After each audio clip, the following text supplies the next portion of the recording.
Tatay naman po sa Ilocos Sur sinaksak ang sariling anak. Para sa detalye ng police report na yan, kasama natin Idol Joanna De Vera. 104.7 IFM. Report!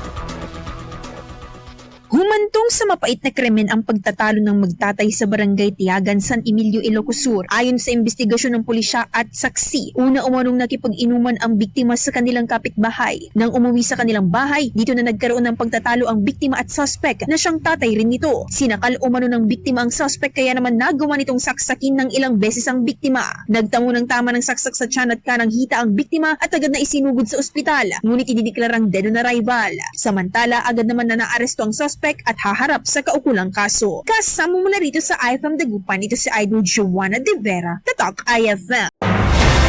IFM News. IFM News. IFM News.